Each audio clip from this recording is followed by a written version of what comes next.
Good evening, everyone, and welcome to episode 5 of What Woke Looks Like, the podcast.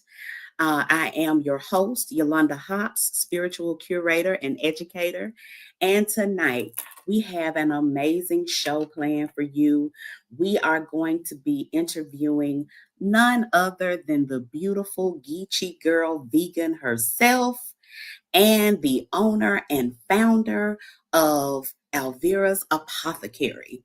So buckle your seatbelts and get ready for a fabulous ride. We will be right back after a message from our sponsors.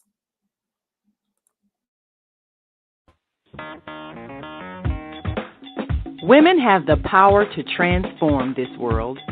We can end crime and violence if we all agree to do one thing: share. Let's share our wisdom, share our time, share our talents, share our finances, but most of all, let's share our love. This is the female solution. And we are back. As I stated earlier, I am here tonight with this amazing young lady. She is someone who I met about 2 years ago. We were members of the Buku Hoodoo Book Club that is run by none other than Chantrell Lewis, who is the founder of Buku Hoodoo Festival that is held every year in New Orleans. And Xania and I were members of the book club. And we had the privilege of being roomies when we attended the festival this year.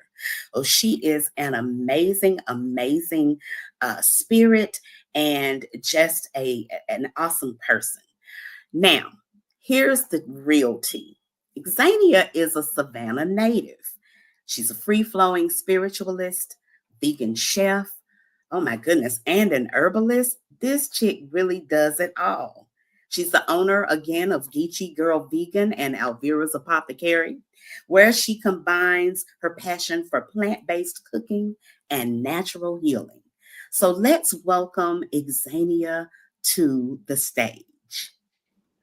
Hi. Hello. Welcome in, Xania. Welcome in. How are you this evening? Thank you. I am magnificent, feeling good, excited to be here, and it's always good to kiki with you. Yes, it's always good to get a key in. I thought I might had better set the stage for everyone to let them know that you and I have history. Yes, yes, yes, So they yes. can kind of know what to expect. Okay, there will be some kikiing and cacaing going on tonight. Always. Always a good time. So listen, I know that you have got some amazing, amazing things that you're going to share with us, and I can't wait to dig in. First and foremost, I want us to take a journey back. Okay.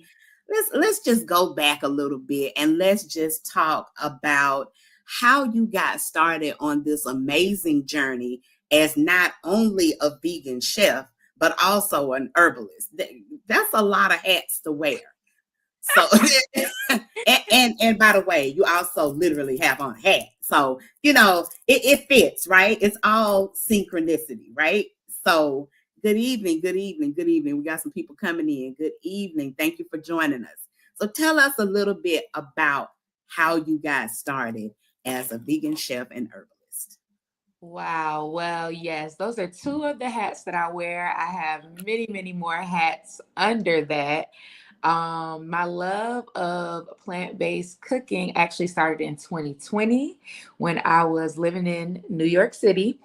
I moved to New York City at 21 years old to pursue my career in fashion. I studied fashion in college.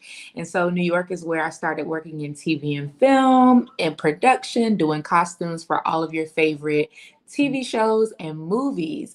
And when I was about 23 years old living in New York, I felt something tell me that by the time I was 30, that I was going to be vegan. I thought that was absolutely ridiculous because I'm from the South. I'm from Savannah, Georgia, We eat, Low Country Balls, gizzards, all of the things, fried chicken, Roger Wood sausages. So I was like, that message doesn't sound like it was for me. I don't know who that was for, but that's crazy. But Right. then during the pandemic in 2020, after I had been watching Tabitha Brown for a while and loving her Mm-hmm. videos, something told me, let's just do a little meatless May. I ain't doing Mm-hmm. nothing anyway. I'm stuck in my apartment. And so I Right. made a carrot dog, a hot dog out of a hot dog out of carrots, for those that don't know. And it was actually really good. I made some chickpea tuna. I said, okay, I could probably do this. So, of course, New York has so many different vegan restaurants that are really good and a lot of different options. And so I was like, it might be something to this. And so little did I Right. know, you know, going on that journey prepared me for where I am now as a vegan. Yes. Yes, yes. And so what has that meant to you? Because again, the name of this particular podcast is What Woke Looks Like. What has that journey into veganism, so to speak, meant for you and your spiritual journey? It's very spiritual. So just like I said, starting with that little inkling and that whisper from God, if you will, when I was 22, 23 years old, being clear enough to listen to my intuition, listen to the messages that came through to me, and Mm-hmm. not just, shooing it away as something small. And so Right. I actually just followed my intuition and was open.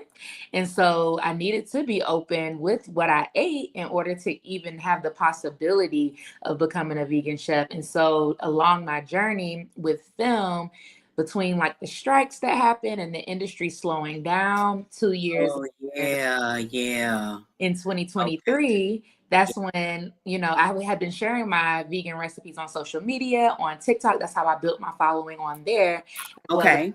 Instagram. Because I was like, I'm a fashion girly. I don't want this on my page. This is killing my vibe. I'm a millennial. I have a certain like aesthetic, how we think. Yeah.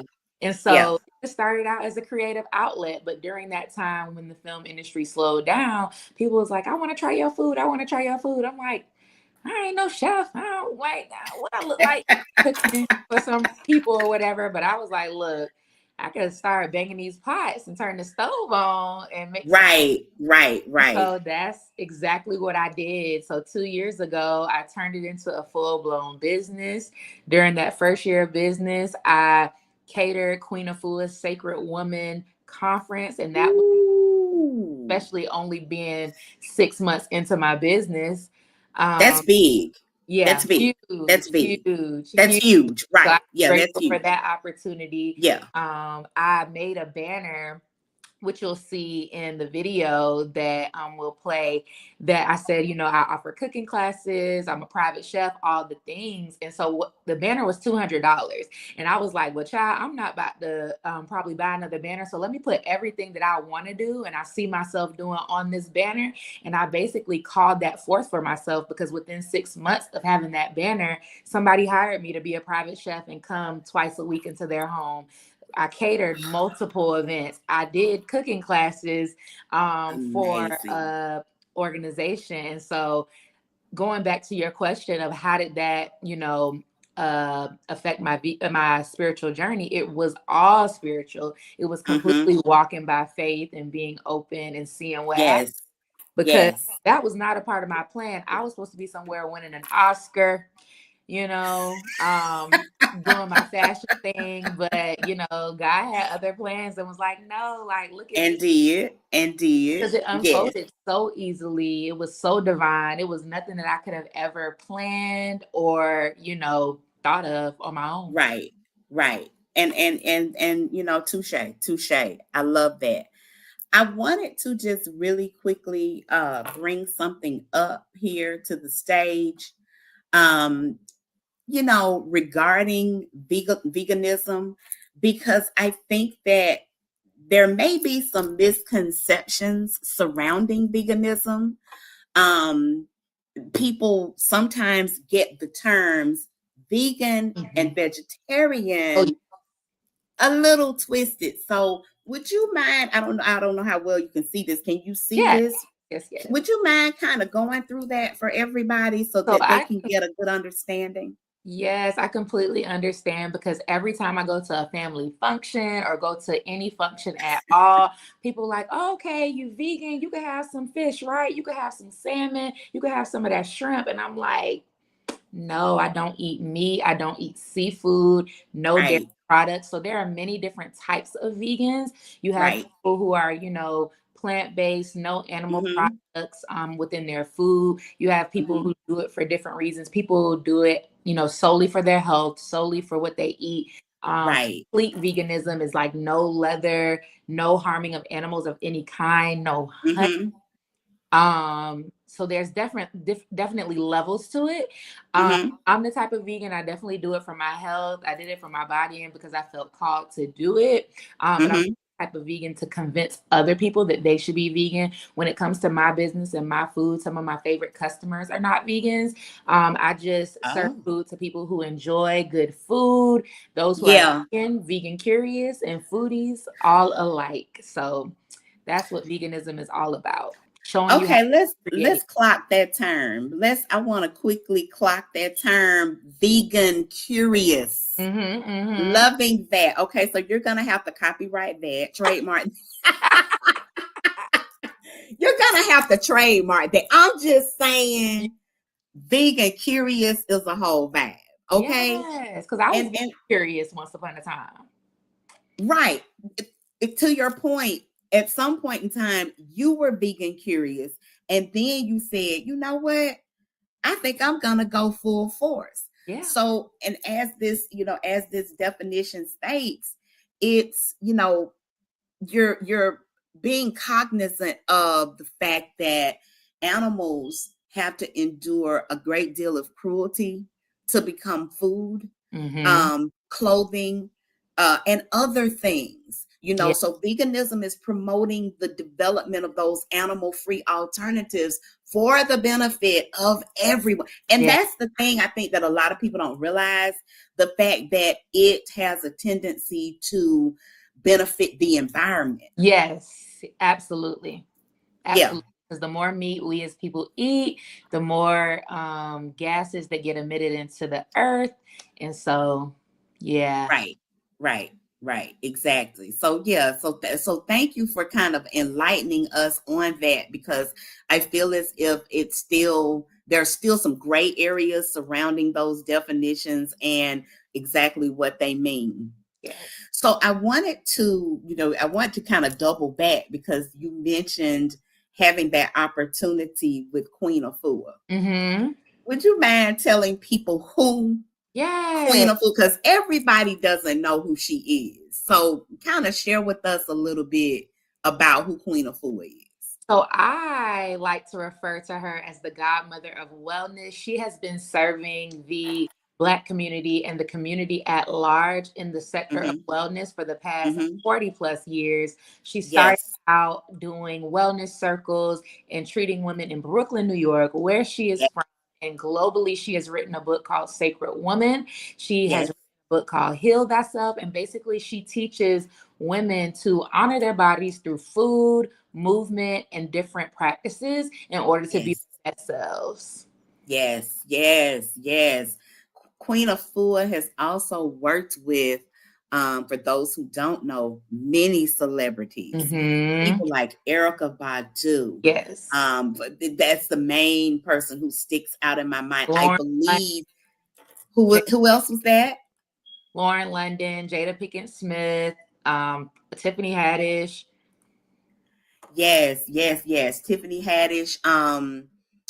Yeah, I've seen all of them just draw so much knowledge from her, and she has been a force in the community for quite some time. So I could imagine how stoked you must have been when you got that opportunity. Yes. And it just all came from me showing up, popping up, and popping out with my business. And basically, one of her right hand women, she came, tried my food, and she was like, "Ooh, we need to call you." And so, yes. Oh wow, wow. Listen at this, Xania. Asada wears a certain color every day based on what she learned from the Sacred Woman book. I love it. I love that. I love that. We're also getting Reggie Walters is here saying amen. He's giving you the amen, sis. All right. Giving you that amen. I love it. I love it. So I wanted to move a little further into what this spiritual journey has been like, moving from veganism into some other sectors. Like we've talked, I kind of briefly mentioned earlier that you and I were a part of the Buku Hoodoo book club, and we've attended the festival together, which was an amazing experience for both of us. But then also I kind of wanted you to just talk a little bit about how you came to decide that this is a journey you were going to go on. Like, how did you decide, or what was the turning point for you that led you into that world to dig deeper spiritually? Yes.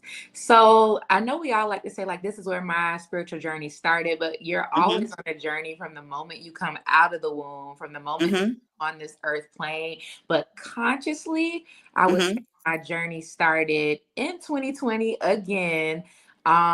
When I just like started going on YouTube University. Us in New York, we were really locked down. I don't know about the rest of the world because Atlanta was in the club and everywhere else, but we were really locked down. And so all I had was my computer. And so I was watching YouTube videos, and I was on, what was the app? Clubhouse. Okay, Clubhouse. I remember Clubhouse. It was a hot thing. Yeah, that's true. So then I watched a movie called In Our Mother's Garden that Chantrell produced and directed and starred. Of course, it's a documentary. Yes. Definitely check it out if you haven't seen it. But it was just all about healing, mother, womanhood, and their journey in dealing with that. And I had never seen, any ancestral veneration done in that way. Of course, growing up in the South, I saw different things, but wasn't conscious of what those things were.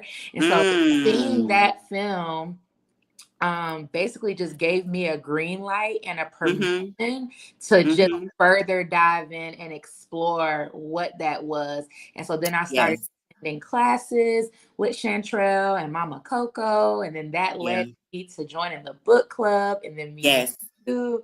And so it was all in alignment. Yeah, very much so in alignment. I'm curious, was there anything else that happened that may have given you that little push or that nudge to dig deeper into that spiritual world and that lifestyle? Was there anything else? So I would say probably even deeper than just that, and the gaining knowledge through that medium, going through my return, which is something that happens to everybody on earth, whether they're aware of it or not, around 8 years old. So by this point, I turned 25 in 2020. So I'm taking classes and looking at YouTube from 2020 to 2022. 2023 roughly is when the Saturn return started.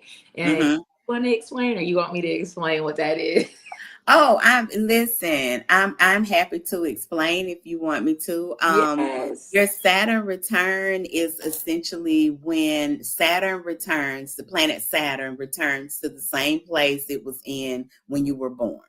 So, for those of you who may or may not know, if you haven't had, looked at your birth chart or had a birth chart reading or what have you, you have planets that sit in each astrological house of the zodiac wheel.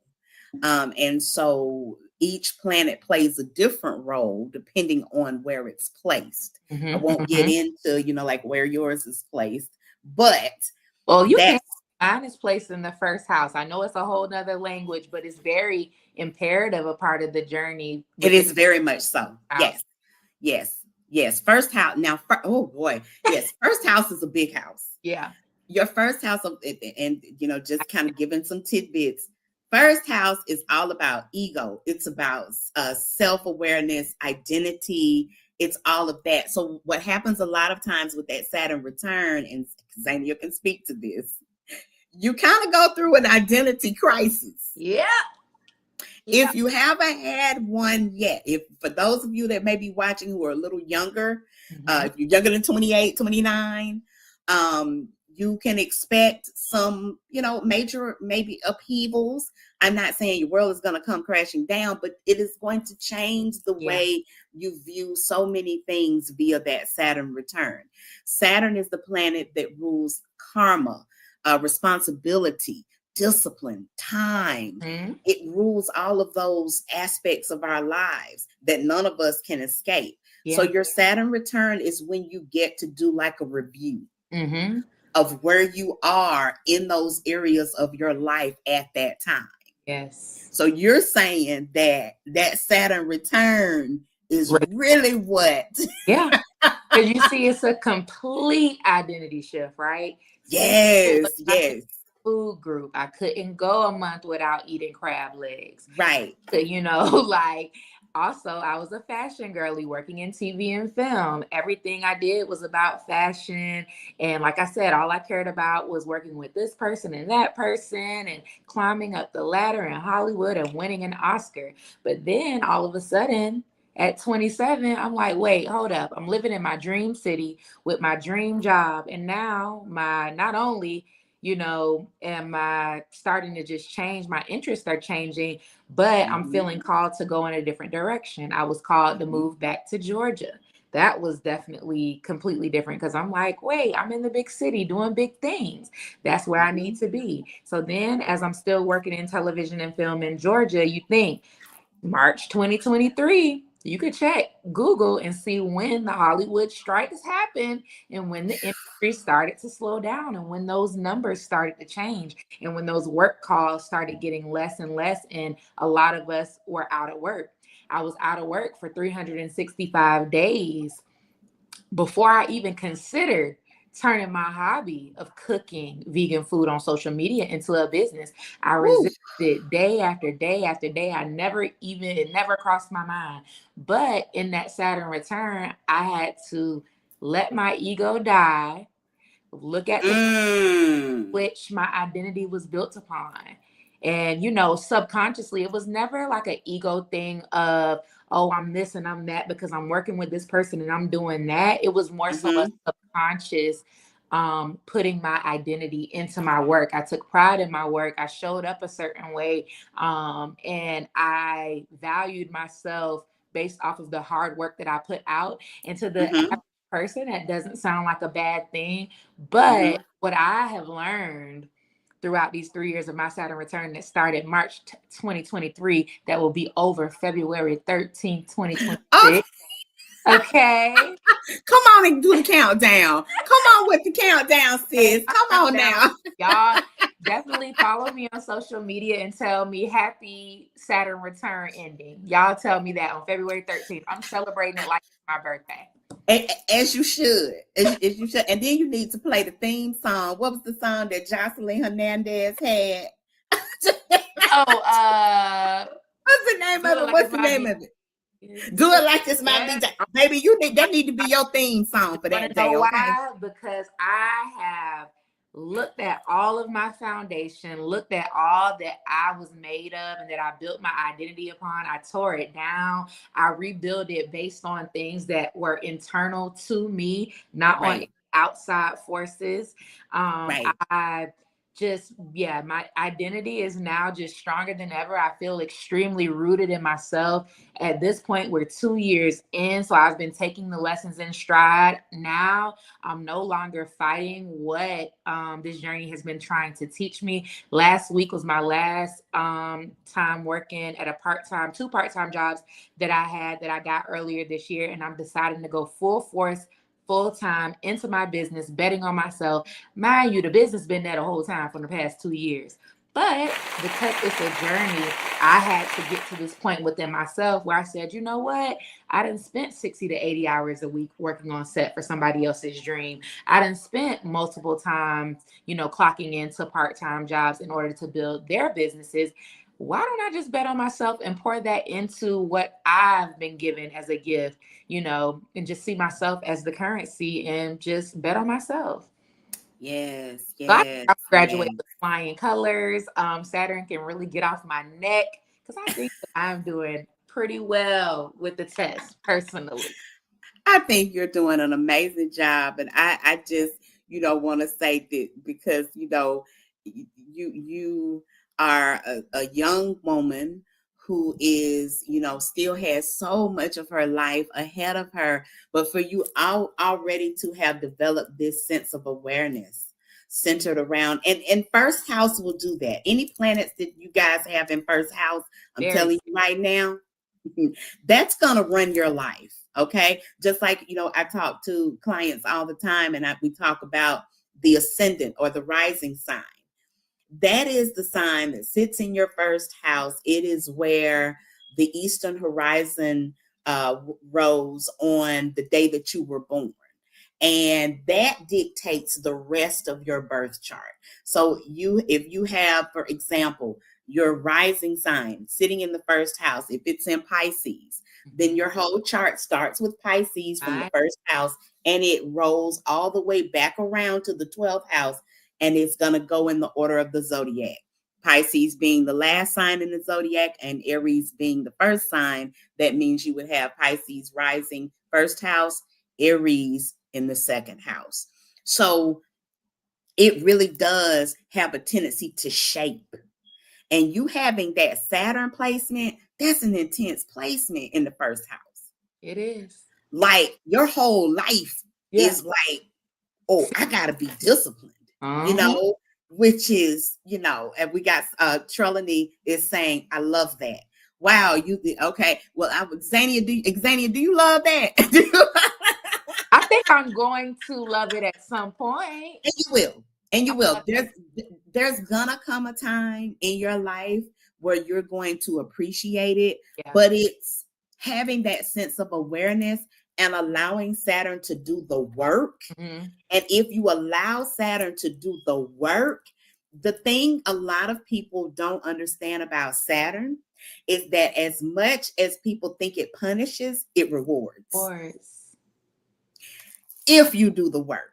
Mm-hmm. We talk all the time about do the work, do the work, do the work. If you do the work, the rewards and the payoff from allowing Saturn to do what it's going to do in that house are going to be tremendous. Yeah. And I can tell you've leaned into it like without hesitation.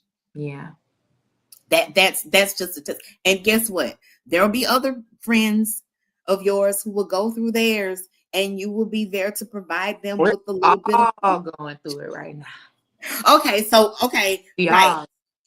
I was gonna say you probably have some going through it now. Mm-hmm. And so you can kind of maybe, give some words of encouragement and be like, okay, girl, we got this. Mm-hmm. Yeah, that's what's happening, really. Wow. We've got Trelawney saying Saturn has kicked my behind. Ooh, kick back and kick back. That's all you gotta do is just kick back. Mm-hmm. Whatever it's trying to teach you, you say, okay, I accept the lesson. And once you lean into it, it becomes a lot easier. But Saturn is not an easy planet to deal with, but it is definitely worthwhile leaning into. Yes. So I wanted to kind of switch gears just a little bit here because we're about to go to commercial break. But when we come back, okay, we've talked about Geechee Girl Vegan. I'm going to share a clip of that while we're on break because I want people to see you in action. Okay. But then when we come back, I do want to lean into Alvera's Apothecary. We have not had a chance to talk about that yet. And I can't wait to hear more. You and I have talked about Geechee Girl Vegan, but we haven't had a chance to talk about the Apothecary. Yeah. So when we come back with more Xania Pierce, you guys don't move. Stay right there. Be back in a minute. What's up, y'all? It's Geechee Girl Vegan. Did you know that October is Gullah Geechee Heritage Month? The Gullah Geechee people have such a rich history, and our traditional foods reflect that. Fresh seafood, okra, and rice are some of the main ingredients in our dishes. Each dish tells a story connecting us to our ancestors and the lands they inhabited along the Gullah Geechee corridor. The Gullah Geechee corridor spans from the lower coast of North Carolina all the way down to the upper coastal lands of Florida. Our culinary practices are deeply connected to our West African roots, and dishes like red rice is a true testament to that connection. The use of rice as a staple ingredient in this dish and many others is directly linked to the West African rice growing tradition that predates our ancestors' enslavement here in America. As a Savannah, Georgia native, I grew up enjoying these delicious flavors, but wanted to make them accessible to everyone, especially those of us that love living a vegan lifestyle. Trust me, it's possible to keep all of that amazing flavor without the meat, dairy, or seafood that we're used to. I love sharing these recipes and traditions with y'all because they represent a part of who I am, and it's so important to keep our heritage alive, especially through good food. Girl, now you got me hungry. Look, me too. I bet that was the intention, wasn't it? I'm straight up and down hungry in here right now. Are you serious? Really? All of that food looked so amazing. It was like mouth watering. Oh my gosh. Now now tell me what that event was again, really quickly. So it was a compilation of numerous events, but that was Okay. the Heritage Month. That was why I did the post, just in celebration of October being Gullah Geechee and Hoodoo Heritage Month. Mm-hmm. Mm-hmm. And were you the one? Did you spearhead that whole event, or were you kind of a part of a larger collaborative? It's a larger collaboration. Okay. Okay. Yeah. Okay. I just love all of that. And it was an event called the Vegan and Friends, which is every Okay. Wednesday here in Atlanta. For anybody that wants to indulge in vegan food, check them out. Oh, I love that. Okay, Atlanta ATL folks, y'all hear that now. So you have no excuse not to immerse yourself in some of these experiences because they are being made available to you. If you will follow Xania over on IG and TikTok at Geechee Girl Vegan, you can learn more. Yeah, Okay. so much more.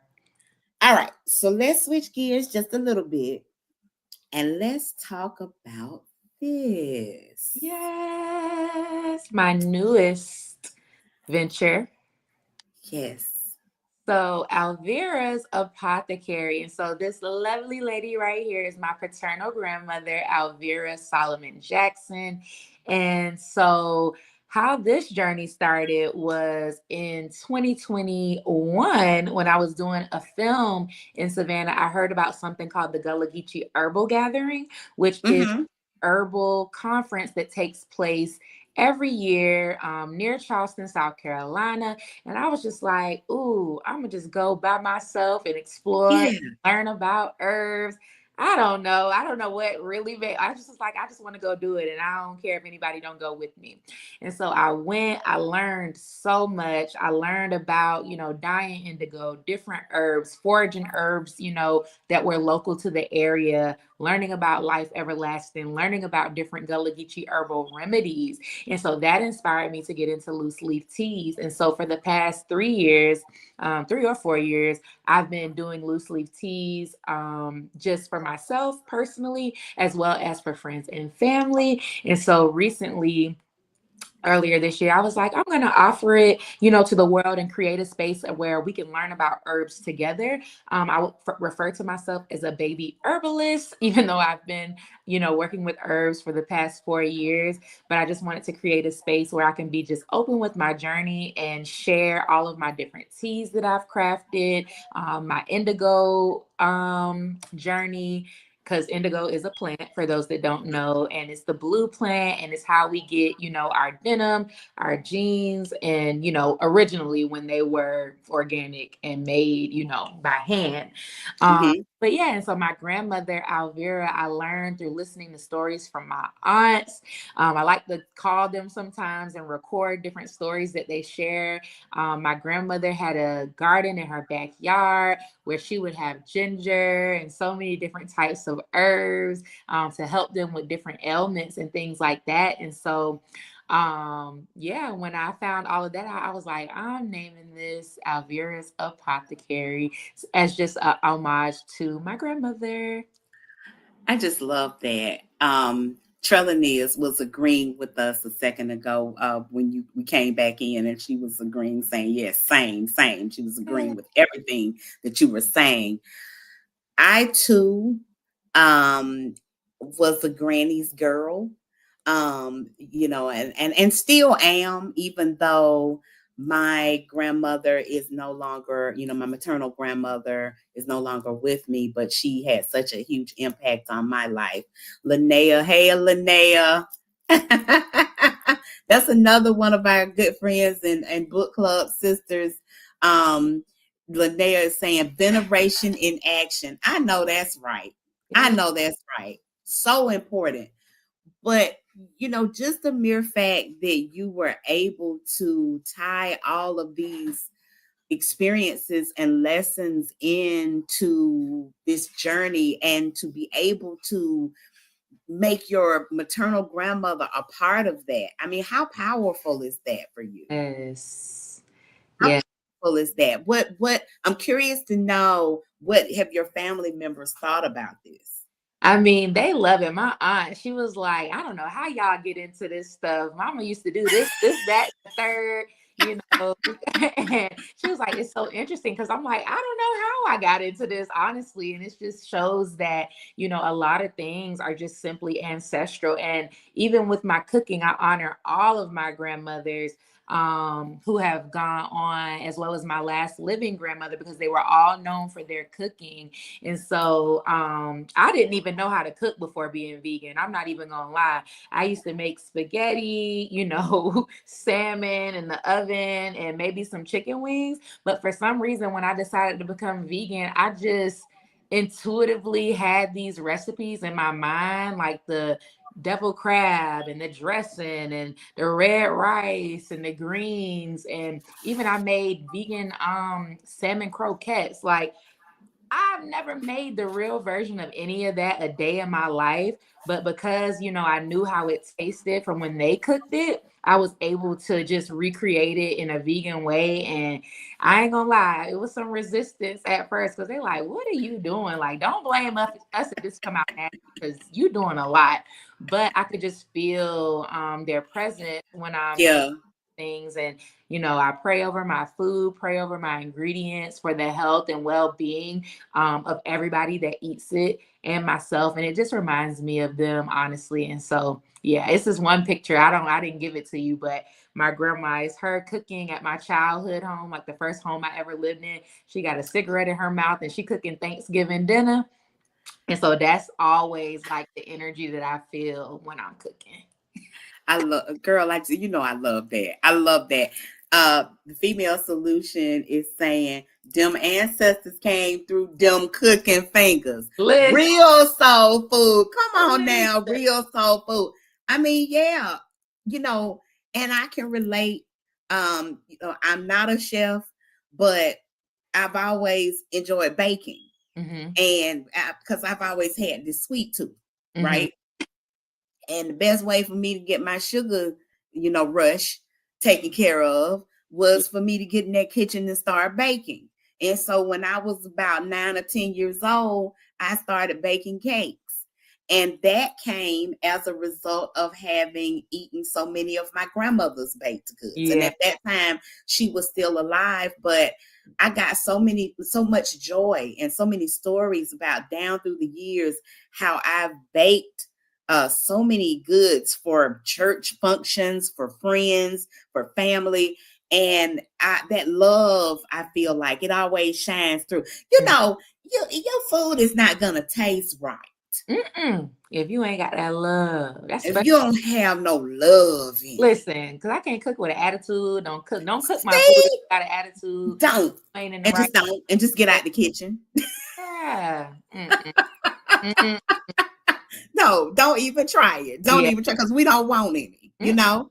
But that's always been my theory too. Like if I go to a restaurant, especially if it's somewhere that I eat, where I eat all the time, and the food it's a little off that night, I'm like, okay, either this is a different chef or whoever's back there cooking is not having a good night. Yeah. I can tell. And that could be because I'm somewhat of a foodie. My husband and my son cook a great deal. We even had a catering business for a while, and we know good food. You know what I'm saying? You're not fooling us. We know good food, honey. We like to eat over this way. And I also think, you know, those Southern roots that we talk about all the time, they play a big role as well. Yes. I kind of want to get a little bit into that. Okay. And talk about, you know, culture. You know, let's go down that particular rabbit hole. I'm gonna get this up here because I want for us to dig a little bit deeper. Want to talk about some roots. Yeah. Okay. Want to talk about some roots. I want to talk about what it means to be Gullah Geechee and how that has also impacted this walk that you're on. So the Gullah Geechee people were the ancestors that came over from West Africa, specifically places like Sierra Leone and Senegal and other parts of West Africa, to the sea islands of Georgia and South Carolina and North Carolina. The Gullah Geechee corridor, of course, expands from North Carolina all the way down to the top of Florida. See here, I was born and raised in Savannah, Georgia, which is one of the hearts of the Gullah Geechee Nation, along with, of course, Charleston. So basically, they were brought over. They knew how to cultivate rice. They knew how to work with the indigo. Those were things that they already knew before coming to this land. And if you go back and look at history, those were a few of the cash crops that made a lot of money during that time. And so as far as my lineage and my journey, so I was born and raised in Savannah, Georgia, but my parents were born and raised in South Georgia, Southwest Georgia. And also their parents, well, some of their parents, some of my grandparents were born and raised in Northern Florida. And so at their bloodline, and I've done their ancestry, we have a lot of Seminole ancestry. And for those that don't know, Seminole means runaway. Where did they run away from? Those were the people from Georgia and South Carolina who ran away or who were sent, you know, to South Georgia, South Florida. And so it's all connected. So when we talk about, you know, just things happening spiritually and ancestrally, my parents were in the military. They had a choice whether they would live in California or they would live in Savannah. They chose Savannah. And so they ancestors knew that I, as curious and inquisitive as I am, I would be the one to do all of the remembering, go digging, you know, bring back all of these things within our bloodline and learning about all the traditions, all of these customs, and like who we are at our core and at the root. And so, yeah, like you have up here, you know, Gullah Geechee is a Creole language. Creole just means mix, and it's just the different things, different, you know, ethnic groups. And so I hear people say, you know, we speak Geechee or speak Gullah, and so Gullah is the South Carolina, North Carolina, Geechee, Georgia, and so that's why I named my business Geechee Girl Vegan, because Savannah is very Geechee. I also was raised since I was 2 weeks old, you know, back in the day. People who wasn't even your family will watch you, because my parents were in the military. So a Gullah Geechee woman, Queenie Mae Jones, she raised me and brought us into her family from, you know, as I was from when I was a young baby. So all of that was tied together to have those influences and what influences who I am, my cooking, and basically all of my interests, honestly, when it comes to culture. I just love that. I love every last bit of it, girl. It's good to the last drop, like some Maxwell House coffee. Okay. That's when you know I'm old. Talking about Maxwell. but like you were saying though, all of these things, it's like a potpourri of history, if you will, because what it does is it gives us like a bird's eye view into exactly who you are and the things that led you down this path to get you to where you are today. I love, and I think I've told you I married a Gullah Geechee guy. My husband is also a product of this community here in Savannah. And I always tell him this funny little story, and I don't know if I've mentioned it to you before. So many years ago, my cousin, one of my first cousins, married a guy from Charleston. And when she married this guy, I'm not gonna call any names or anything. Her mom, my aunt, my mother's sister, when they would come visit from Jersey, she would always say, she married this Geechee. Well, I'm a kid, right? And so I'm trying to figure out, like, what does that mean? What are they? What? I'm like thinking, does he have a tail? Like, you think about being a kid and how wild your imagination is. But she kept saying it, like she repeated it like multiple times. He's Geechee. Like his name is Bobby. No, Bobby Geechee. He real Geechee. I'm like, what is that? Oh my God. And I would literally sit in the corner and peep at him, trying to see if his Geechee was gonna come out. I just didn't know what to make of it. And nobody was trying to school me. Yeah. But of course, as I got older and I began to be more curious, just about the culture, our culture as a people in the diaspora, I found out what Geechee meant. And I was like, is that what they were talking about this whole time? Yeah. I didn't have anything to be afraid of. Story thing. People, didn't want to be associated with that name, or even the dialect. So if you've ever seen the movie Daughters of the Dust, yes. Like, grandma and all that old stuff. We going to the city. We're adopting new customs, a new way of talking, a new way of being. So the Gullah Geechee corridor expands far and wide. There's people really all over America. A lot of the enslaved people who came through the coastal ports, they either came through, like, of course, Virginia, South Carolina, Savannah, Georgia, Louisiana. So a lot of people, if they do their ancestry, they may see that they have some roots in, pre-colonial Southern Georgia and South Carolina. You never know.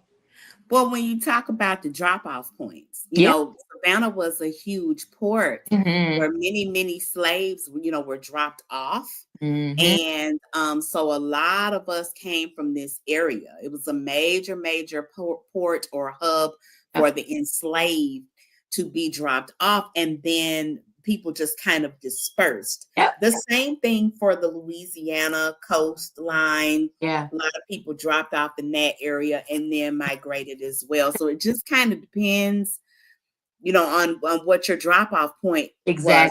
But if you don't do the research, you're not ever gonna know. Right. And to just kind of piggyback off what you were saying earlier about, essentially like Linnea was popping in and saying, ancestral veneration. That veneration part is such a key piece. Yes. Every to time know who you are. It does, but every time you mention Alvera's Apothecary, even Geechee Girl Vegan, you are venerating your ancestors. I don't know if you know how impactful that is. But it is so important for us to get back to these roots and for us to honor them, because our ancestors are literally waiting on that. Yeah. because so many of us have forgotten who they are because we've been so brainwashed into believing that ancestral veneration is evil. Yeah.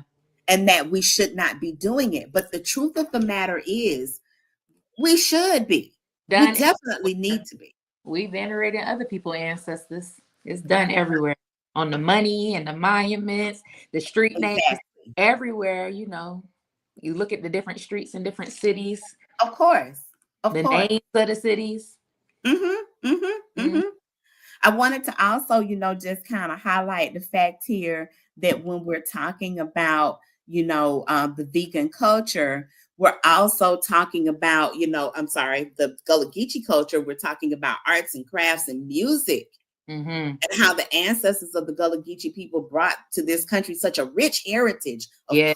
African cultural traditions. Mm-hmm. And it goes beyond just food. It's also the art and the music. Yep. I wanted to really quickly bring up this video that you shared with me. You spoke about indigo. You've mentioned that earlier. Could you speak to that just a little bit more while I'm getting this video ready? Yeah, so the Gullah Geechee people brought over things like the indigo dyeing, sweetgrass basket making, so many different things, the ring shout, many different things. So you see the influence in church, you see it with the haint blue. If you go and see blue doors and blue ceilings to keep away different spirits, that's a Gullah Geechee influence, a West African influence that they brought over here. And just more specifically with the indigo dye, it's something that just called me. Like I said, I learned about it at the Gullah Geechee Herbal Gathering. I was very infatuated with the color blue. It's kind of like similar to this blue, but it comes in different shades. Yes. And so I was just infatuated with the whole dyeing process, especially with me working in fashion and loving textiles and clothing. And so, yeah, I I love love it. all of the different ways that we've expressed ourselves and the things that we've brought and influenced in the country. I love that. So we're going to share a quick clip about an experience that you had. And this was very recent, wasn't it? Set the stage for that. Yes, so this was really, it was about a year ago. I'm terrible at editing. I have videos that's like in my Rolodex, but I went to Baltimore, where my husband is from. I was like, oh, they Mhm. doing indigo dye in Baltimore. So I went to Baltimore and I went to the Kabibi Ajanku dye village to learn how to work with indigo dye. And so that's going to be my new thing, to go around learning different techniques Yeah, about the indigo dye. I love it. We're going to listen at this and watch this quick clip of Xania immersing herself in indigo dye. I flew from Georgia all the way to Baltimore, Maryland to learn how to work with indigo dye at the Kabibi Ajanku Indigo Dye Village. As a descendant of those who were once enslaved, not only am I a child of the cotton, a child of the tobacco, a child of the rice, but I am a child of the indigo as well. Indigo was historically a cash crop in America before the Revolutionary War, and the Gullah Geechee people were instrumental in its production. Our ancestors came over here with the knowledge of how to work with the indigo, because indigo is actually native to West African countries like Mali, Ghana, Ivory Coast, Senegal, and Nigeria. The technique you saw us using with the wax is a technique that they've used for centuries in Nigeria to make patterns and prints on the fabrics. When Miss Ajanku asked me if I wanted gloves, I said absolutely not. I wanted to be as close to the indigo plant as possible, and it just made me feel so close to my ancestors. What you see here are pictures of Nigerian Adire. It's called that in Ghana as well. I'm just so in love with indigo dye fabrics. It's vibrant, it's beautiful, and just the color blue has such a significance in African and Gullah Geechee culture. I can't believe I found the dope piece I have on in this picture at a thrift store, and it was hand dyed in Ghana. Girl, that looked like that was so much fun. It looked like that was so much fun. I wanted to quickly catch some of the comments coming in. When we were talking earlier about venerating, Linnea is saying the truth is we already are. We always are Always. venerating, and we don't even realize it. And she also says that we've been doing it. We've been doing it all along. Absolutely. Yeah. Naima Latif is saying that she didn't know that indigo was valuable like that. So valuable. So valuable. Wow. Yeah. Yeah. And you know what? I knew that it was important. Mm-hmm. But I don't think I recognize the value either. So I'm Mm-hmm. kind of like Naima in that respect. I didn't realize how valuable it was. Yeah. So they use it to make denim, jeans, but also as a form of protection. The indigo plant has healing properties. So what you see when they're getting their hands blue and they're using that as a protection on their body, they used it to create those paint colors, to work off the spirits, to confuse the haints, as they call The them. Hanks. Okay. Come on, Spirit, Hank. to make it seem like it was water, so they would just get confused and not want to cross it Yeah. into homes. And so when you go to places in Georgia and the Low Country and South Carolina, North Carolina, and even in New Orleans and Louisiana, you'll see those blue doors, blue ceilings, people wearing blue clothing. And saw me have one with that piece that was hand out in Ghana. They refer to it as a D-ray. And see, even it's something that's called shibori in Japan or East Asia. So many different, you can see it in many different cultures, how they were influenced by certain techniques. But our people were the ones who brought those techniques to America. And even when you go and look at interior design and you see people doing coastal interior decor and they have that specific color indigo blue, that is influenced by the Geechee culture. Wow. Well, listen, this has been such a good time. I mean, and you and I could talk all day. We could go on and on and on, but the wealth of information that you have shared with us today, everything from ancestral veneration, talking about the Gullah Geechee culture, talking about veganism, talking about indigo dye, talking about all of your experiences, the Saturn return, and all of these things that have made you the embodiment of what woke really looks like. You're truly what I consider a revolutionary insomniac because of the fact that even if you haven't had sleepless nights yet, you're gonna have some. That's a part of being an entrepreneur and birthing a legacy. There are gonna be nights, and I'm not talking about sleepless because of the fact that something bad is happening.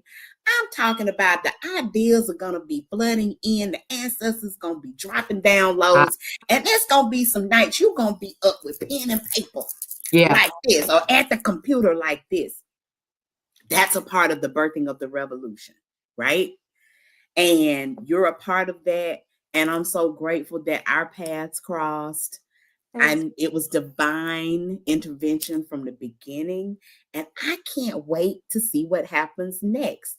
Tell people where they can find you. We've got it running across the ticker at the bottom, but let them know where they can find you, how they can get in touch, and any upcoming events that you might have that they might want to be a part of. Yes, so you all can follow me on my business page at Geechee Girl Vegan on Instagram as well as TikTok to see all of my vegan recipes, vegan events. As for events that I have coming up on November 22nd, I'll be doing a pop-up in Savannah, Georgia, and it will be, this is an exclusive for y'all, it will be a collaboration. Another business, another fellow Geechee girl, and her business is called Geechee Girl Apothecary, located in Savannah, Georgia.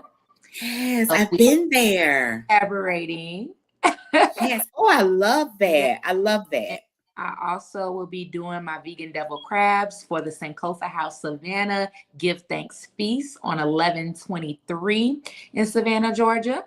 And then I also will be doing Thanksgiving plates with the vegan dressing, the yams, macaroni and cheese, greens, vegan crabs, potato salad, and that will be taking place in Atlanta. And I'll be taking pre-orders. So if you're in Atlanta or Savannah, definitely follow me, and yeah, stay tuned for everything else going on. And then also I have Alvera's Apothecary on Instagram as well, but you'll see it all in my bio when you go to Geechee Girl Vegan. I just love it. Xania, thank you so much for coming to share with us this evening. It has been a blast. And we're going to be connecting soon. I can't wait to come to that event. You said November 27th, right? 22nd. 22nd. Oh, girl, Yeah. I'll be there. Go ahead and just go and text me all that so I can put it in my calendar. Thank you so much Okay. for having me on your platform. This has been amazing. Always great talking to you. I enjoyed it for sure. Yes, thank you so much. And now for some closing remarks from the Female Solution. I hope everyone has a wonderful night. Bye. Bye. We've come to the end of our show today. If you missed any broadcasts, go to our website for the audio and video archives at www.thefemalesolution.com. On behalf of our team of radio hosts, I'd like to thank all of you who participated in today's discussions. And to our global family joining us from all around the world, we say thank you. To our family in China, xie xie. India, Dhanyavad. Japan, arigato.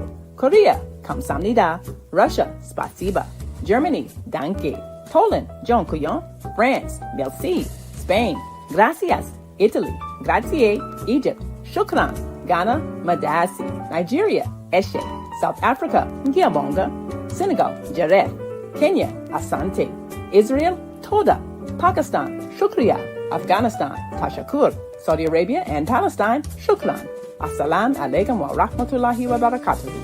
Thank you, and may peace be upon you and the mercy of God and God's blessings.